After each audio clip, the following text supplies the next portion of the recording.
Hello' friends, আশা কৰিছোঁ সকলো ভালে আছে। ফ্ৰেণ্ডছ, আজিলৈকে আপুনি প্ৰত্যেক মন্দিৰত ঘণ্টি থকাটো নিশ্চয় দেখিবলৈ পাইছে চাগে। কিন্তু আপুনি জানেনে যে কিয় মন্দিৰবোৰত আচলতে ঘণ্টি লগোৱা হয়?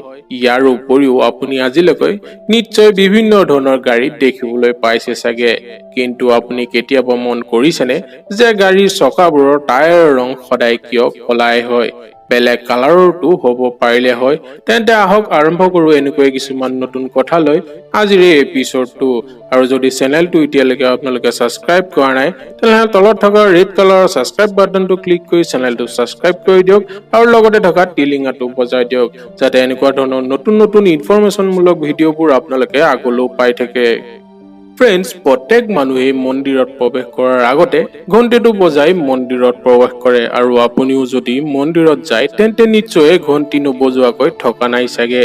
কিন্তু আপোনাৰ মনলৈ কেতিয়াবা নহয় কেতিয়াবা সেইটো প্ৰশ্ন নিশ্চয় আহিছে চাগে যে মন্দিৰত ঘণ্টিবোৰ কিয় লগাই থোৱা হয়। মান্যতা অনুসৰি মন্দিৰত ঘণ্টি বজাই প্ৰৱেশ কৰিলে তাত স্থাপিত হৈ থকা দেৱ দেৱীৰ মূৰ্তিবোৰত চেতনা শক্তি জাগৃত হোৱা বুলি কোৱা হয়। ইয়াৰ উপৰিও ধাৰণা কৰা হয় যে ভক্তৰ দ্বাৰা কৰা পূজা অৰ্চনাবোৰ আগতকৈ আৰু অধিক ফলস্বৰূপ হয়। ফ্ৰেণ্ডছ, পৌৰাণিক নিয়মৰ অনুসৰি কোৱা হয় যে মন্দিৰত ঘণ্টি বজাই প্ৰৱেশ কৰিলে জীৱনৰ সকলোবোৰ পাপৰ পৰা মুক্তি পাব পাৰি।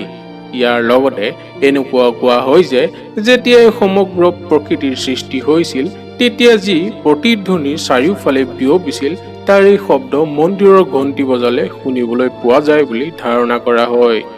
ফ্ৰেণ্ডছ, ইয়াৰ উপৰিও মন্দিৰত ঘণ্টি বজোৱাটোৰ লগত কিছুমান বৈজ্ঞানিক কাৰণো জড়িত হৈ আছে বুলি জানিব পৰা গৈছে।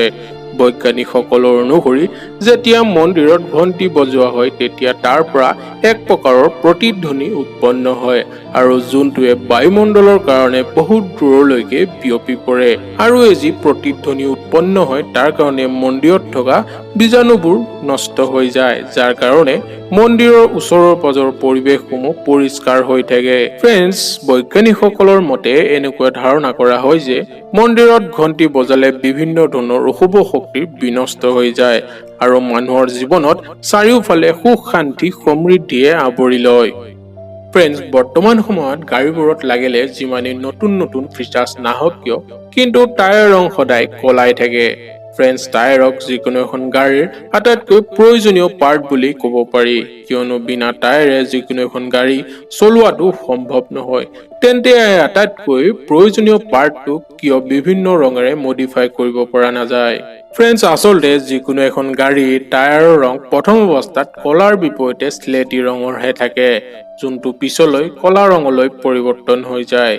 ফ্ৰেণ্ডছ, সাধাৰণতে টায়াৰ বনোৱাৰ প্ৰক্ৰিয়াটোক ভালকানাইজেশ্যন বুলি কোৱা হয় আৰু এইটো প্ৰক্ৰিয়াত টায়াৰ বনাবৰ কাৰণে কাৰ্বনৰ লগত কলা ৰং ব্যৱহাৰ কৰা হয় যাতে টায়াৰবোৰ সোনকালে ক্ষয় যাব নোৱাৰে। ইয়াৰ উপৰিও যদি আপুনি কলা ৰঙৰ বিপৰীতে বগা ৰঙৰ টায়াৰ ব্যৱহাৰ কৰে তেন্তে আপোনাৰ গাড়ীখন বেছিতকৈ বেছি 10,000 কিলোমিটাৰহে চলিব পাৰিব। কিন্তু এই কাৰ্বনযুক্ত টায়াৰ 1,00,000 কিলোমিটাৰ বা তাতোকৈ অধিক চলাৰ ক্ষমতা থাকে। সেইকাৰণে ইয়াত কলা ৰং কাৰ্বন আৰু ছালফাৰ মিহলি কৰা হয়। ইয়াৰ বাহিৰেও কলা ৰঙৰ কাৰ্বনৰ কিন্তু বিভিন্ন ধৰণৰ কেটেগৰী থাকে, যোনটোৱে নিৰ্ণয় কৰে যে টায়াৰ কিমান ভাল হ'ব আৰু কিমান বেয়া হ'ব। ফ্ৰেণ্ডছ, আশা কৰিলোঁ ভিডিঅ'টো চাই আপোনালোকে নিশ্চয় ভাল পালে। তেনেহ'লে ভিডিঅ'টো লাইক কৰিব, শ্বেয়াৰ কৰিব আৰু কমেণ্ট কৰিবলৈ নাপাহৰিব। আৰু শেষত ভিডিঅ'টো চোৱাৰ বাবে আপোনালোকক বহুত বহুত ধন্যবাদ। জয় হিন্দ, জয় অসম।